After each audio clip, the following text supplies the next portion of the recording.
Hello, my name is Jonathan and welcome to the video. In today's video, I will be giving a quick recap on Andor Season 1 and a review.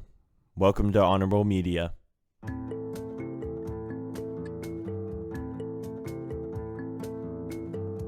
Here's a quick recap of Season 1. Season 1 kicks off with Cassian Andor killing 2 Imperial officers after leaving a bar looking for his sister. He tries to sell stolen tech to Bix Kylene's buyer so he can escape Ferrix. That buyer turns out to be Luthen Rael, who's more interested in recruiting Cassian than buying gear. After getting turned in by Tim Carlo and hunted down by Serial Karn in Imperial security, Cassian ends up joining a heist team led by Vel Sarthoth. The mission is to steal an entire sector's Imperial payroll. Behind the scenes, Mon Mothma is funding the rebellion while keeping up appearances in the Senate in order to keep the Empire's control at bay. Meanwhile, Sariel gets fired. Cassian gets his money and tries to disappear to Neimo's, but ends up getting imprisoned for doing nothing. At Narkina 5, the prison, he meets Kino Loy, and together they help lead a prison break. All while Dijo Miro, an Imperial officer, has been closing in on Cassian after piecing together the Ferrix and Aldahani situations. Cassian returns home when he learns Marva, his adopted mother, has died. At her funeral, everything comes to head. The Empire tries to trap him. Luthen and Vel want to kill him. Serial is obsessed with him and Dijo Miro. But Marva's recorded speech sparks a full-blown rebellion on Ferrix.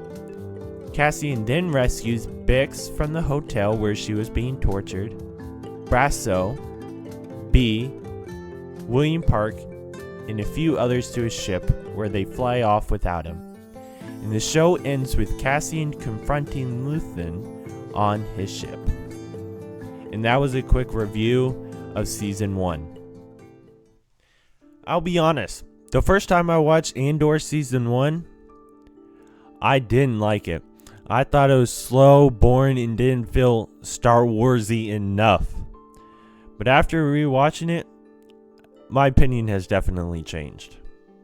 Andor is actually a really good Star Wars show.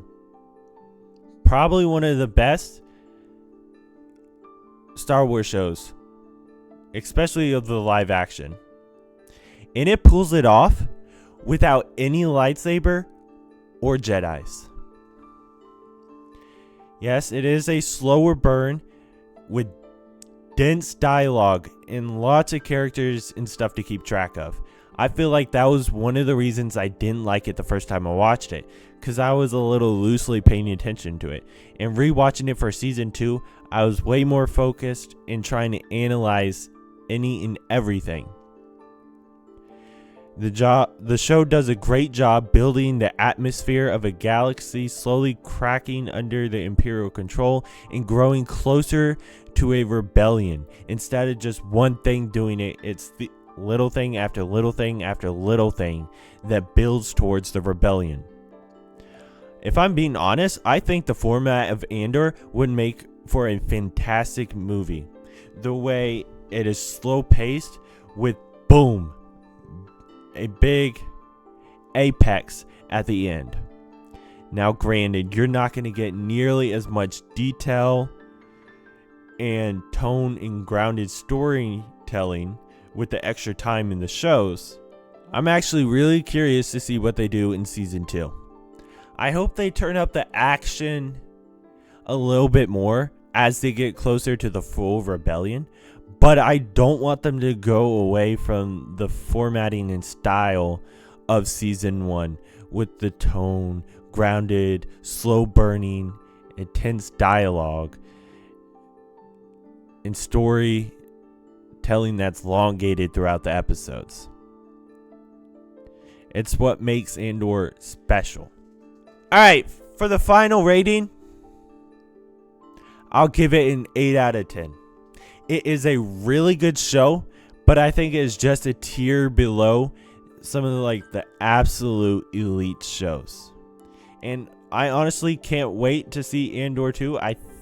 When this goes up, I think Andor 2 will be coming out, and I will be posting a review of the first 3 episodes and each 3 that comes out after, so stay tuned for that.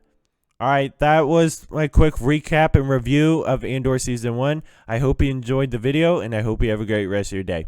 Alrighty, goodbye.